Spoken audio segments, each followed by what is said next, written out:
How to download Clipchamp. Open your browser, type in clipchamp.com. This is Microsoft's free video editor, perfect for creditors, student, and even casual user.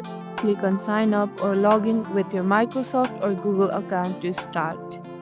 Scroll down to the bottom of the Clipchamp homepage and click download app, or if you are using Windows 10 or 11, just open your Microsoft Store, search for Clipchamp and click get.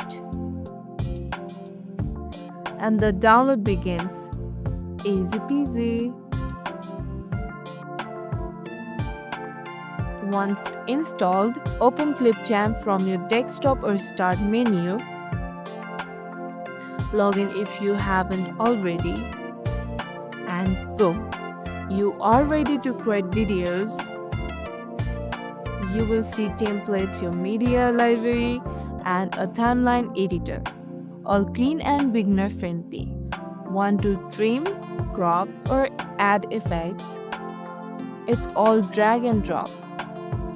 Add subtitles, music, stock footage, no editing experience needed, and that's it.